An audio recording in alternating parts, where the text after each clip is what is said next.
Antonio Gramsci tenía una frase en la cual decía que, sí, Guillermo C., cuando le mencionan a Gramsci, se sobrecoge, porque es sobrecogedor realmente, que decía que lo nuevo está, lo viejo está muriendo y lo nuevo está por nacer. Aún no nace, decía él, dice. Y entre una cosa y la otra surgen los monstruos. Entre una cosa, entre lo viejo que no acaba de morir y lo nuevo que no acaba de nacer, surgen los monstruos. La humanidad está ahora mismo en una situación como esa, en que lo nuevo está por nacer y probablemente está naciendo. Pero lo viejo no acaba de morir. ¿Y qué brega dará pasar de un momento histórico a otro de la humanidad? Porque en eso es que estamos. Estamos en trance. La humanidad está transida. Está embarazada, como diríamos, y dará a luz, como diría Silvio Rodríguez, la era está pariendo un corazón. Ya veremos, ya verán los que lo vean qué tal será ese corazón. Ojalá que haya tiempo, ojalá que sea el tiempo para que se pueda ver esto y que no haya antes una hecatombe como la que está provocando Estados Unidos y Europa con su provocación contra Rusia.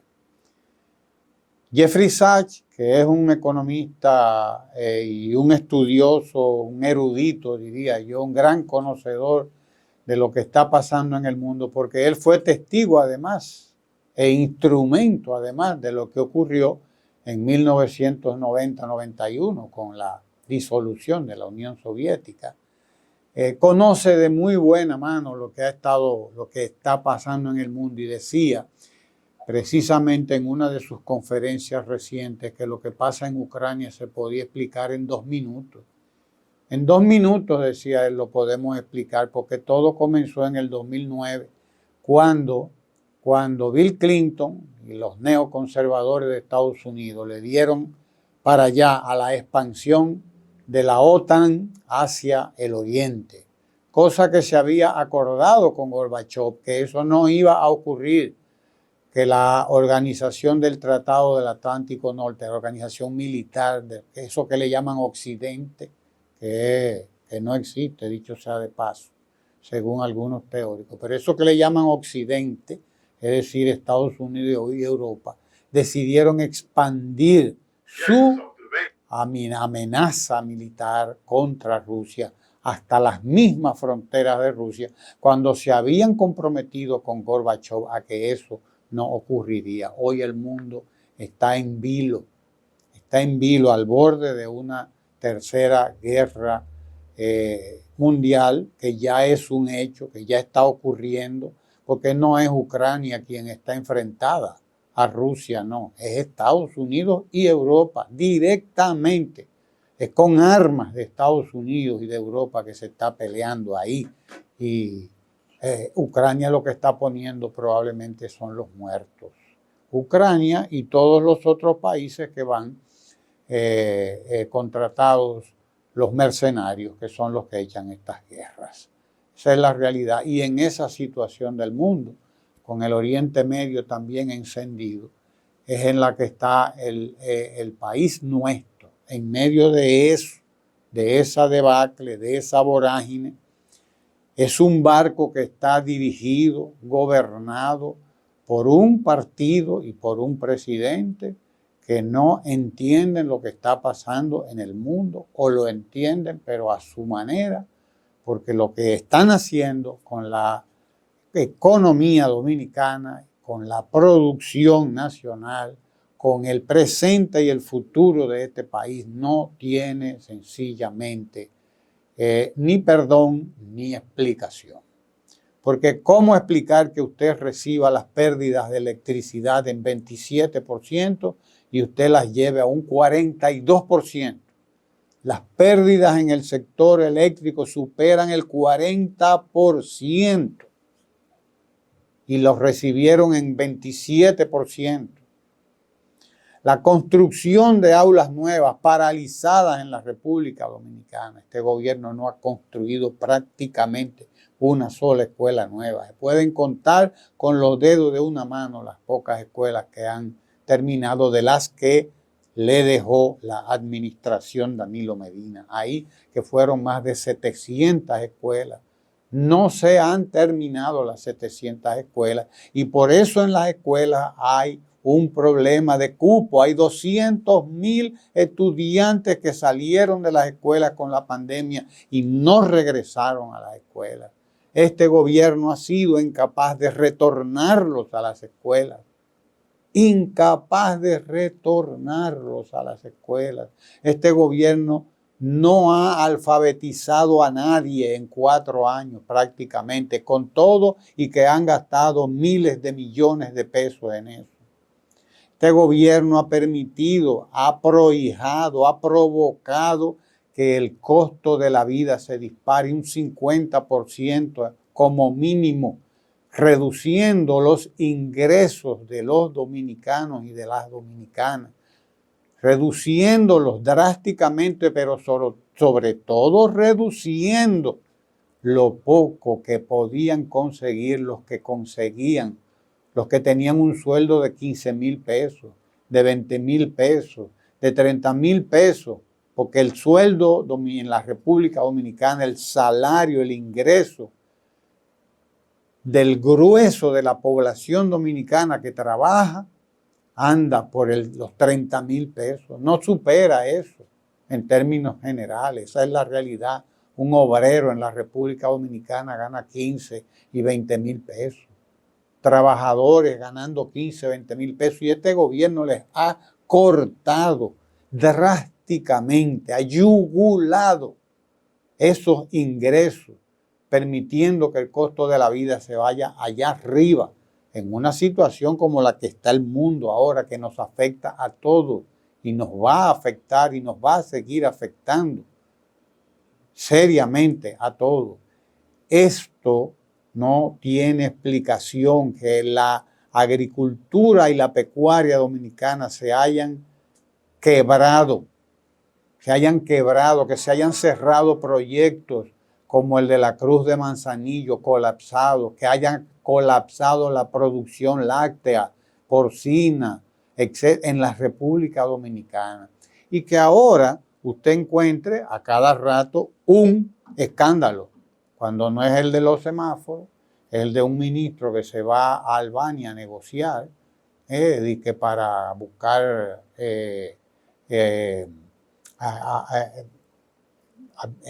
casas a buen precio, oiga usted, a viviendas a buen precio, pero oiga dónde, en Albania.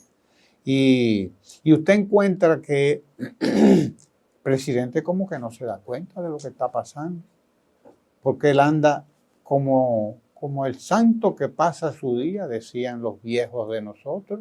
Él no se da cuenta de lo que está pasando, no se da cuenta de la situación en la que está el pueblo dominicano y de la cual nos percatamos no solamente todos cuando vamos al colmado y cuando vamos al supermercado, sino que nos percatamos en la calle, cuando vemos a la gente de nuevo en las esquinas pidiendo en cantidad, ya ustedes saben, 2, 3, 4 gente pidiendo en las esquinas. Muchachos que antes debían estar en las escuelas andan ahora con los limpiabotas en la calle.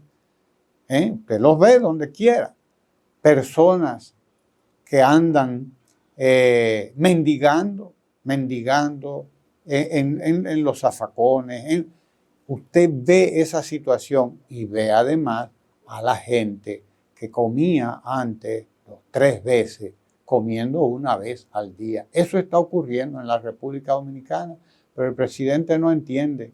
Él cree que cuando le dicen que el Producto Interno Bruto de la República Dominicana creció un 4, un 5%, eso quiere decir que en los barrios la gente está comiendo que va. No, presidente. Eso no quiere decir nada de eso, eso no tiene nada que ver con eso. Por eso decía el presidente Medina en su discurso de clausura del comité del Congreso recién concluido del PLD, que este es un gobierno de cifras, que este es un gobierno de estadísticas. Las estadísticas son una cosa, la vida de la gente es otra, y la vida de la gente es la que dice cómo es que está el país. Es la vida de la gente, es el funcionamiento de las instituciones y es el funcionamiento de esa economía pequeña y media, que es la que dice realmente cómo está un país. Y si nos vamos a la economía pequeña, a la economía media, y nos vamos a la situación en la que está el pueblo, nuestro país está en una situación, en estado grave, camino al estado de emergencia. Y lo grave de eso es que el presidente no se da cuenta. Interesante el punto de partida de esta reflexión que ha compartido con nosotros Ramón. Me remite a una noción también manejada por Antonio Gramsci, ese gran comunista universal y por demás italiano, que de alguna manera, reinterpretando parte de la doctrina de Carlos Marx, pues desarrolla su propia perspectiva sobre lo que esa categoría que él bien manejó, que es la del devenir histórico. El devenir histórico tiene patrones que prácticamente se hacen constantes en el tiempo. Se habla de, por ejemplo, desde cuándo se maneja la categoría de Oriente y Occidente, desde cuándo se divide la historia humana, la historia de la humanidad, como Oriente y Occidente. Y bueno, la historia es bastante más antigua que las categorías del marxismo y del propio Antonio Gramsci, como interpretación de la misma, como fenomenología. Y la verdad es que hay constantes, hay patrones que se mantienen constantes en el tiempo y algunos le llaman, lo describen como ciclos históricos que cada cierto tiempo, bueno, pues se repiten en la historia. Esta introducción para felicitar en particular y llamar la atención sobre esto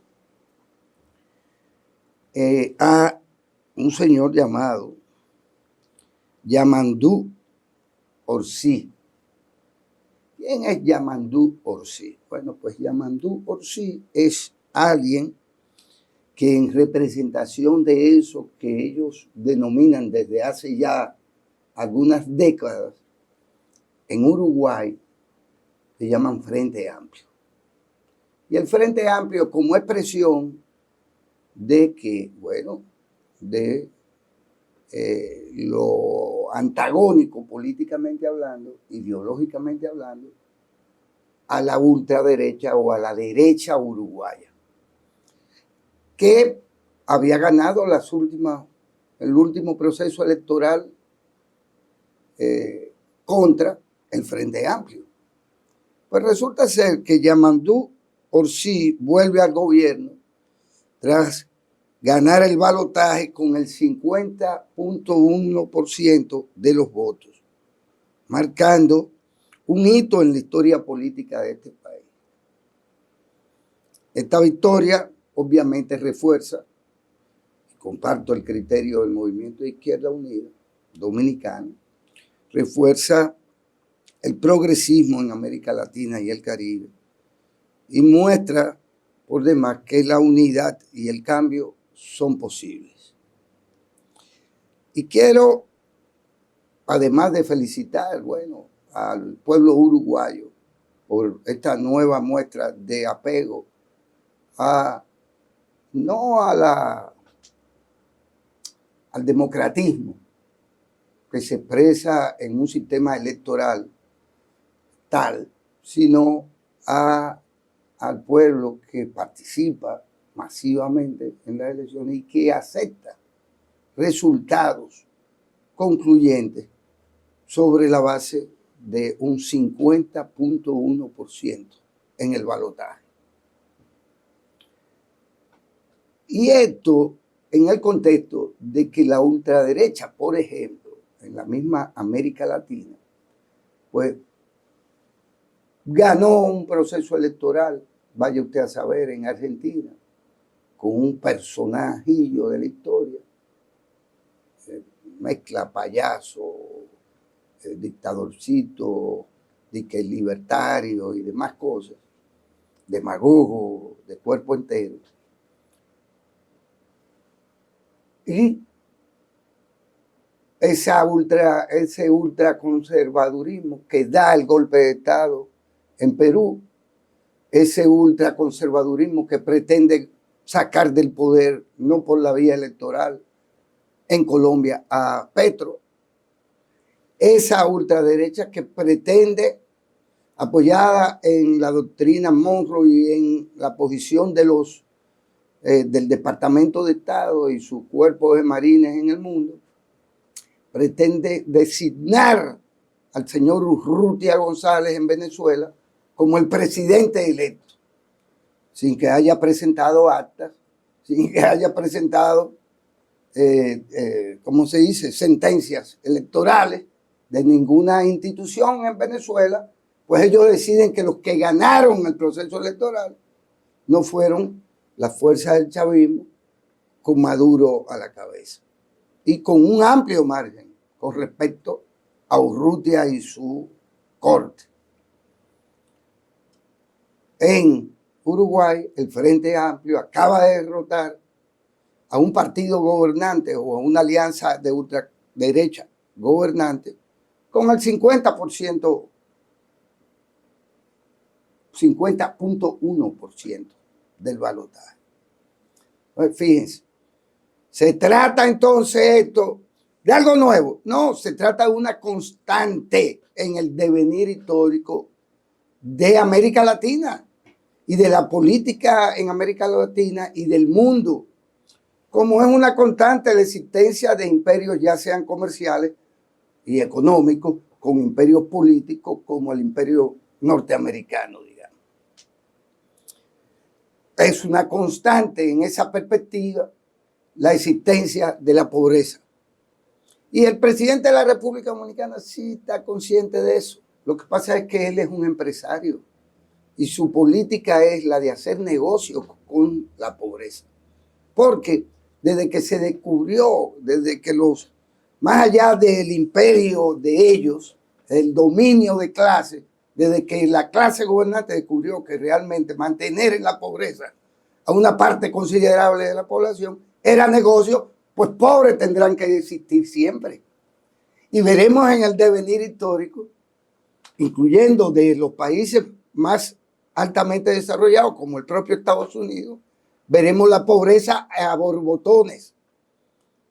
Crecer, disminuir, pero está ahí como parte del devenir histórico hasta que definitivamente el capitalismo salvaje no tenga el espacio y el poder de decisión del rumbo de la historia. Pues, aunque sea mezclando de alguna manera arbitrariamente, pongo estos ejemplos para significar que la muerte del Partido de la Liberación Dominicana no se produjo. Y no se produjo, sino que era de parranda que estaba. No se produjo porque ahí está vivito y coleando. Sale de su Congreso Reinaldo Pérez, fortalecido y en la perspectiva de retomar la ruta, el camino hacia la toma del poder político democráticamente hablando, en el 2028. Pero es que, ¿a cuántos años? A 40, 70 años de la muerte de la dictadura de Trujillo, el trujillismo existe.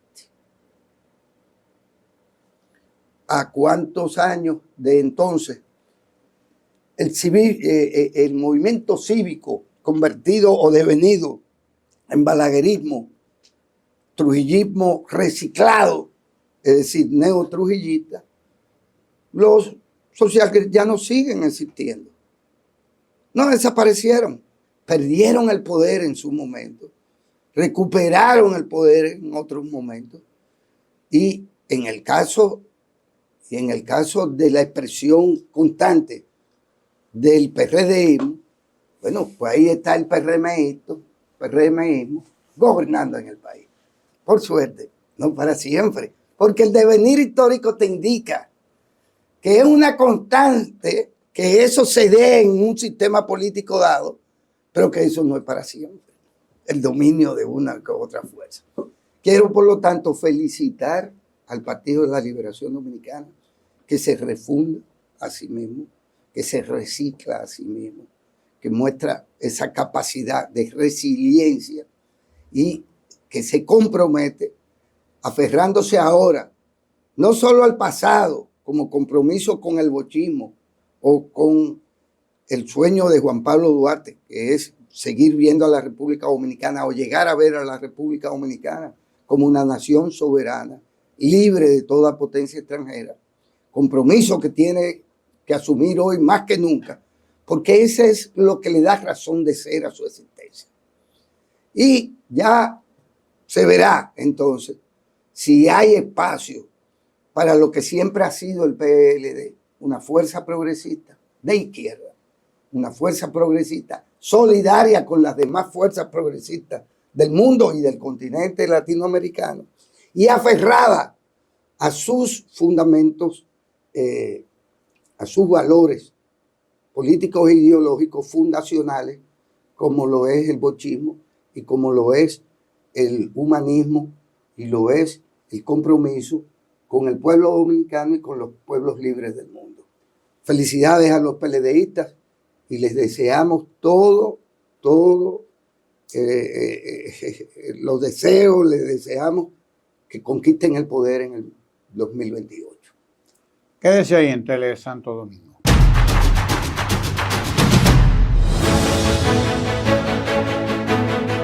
Tele Santo Domingo es análisis de la noticia.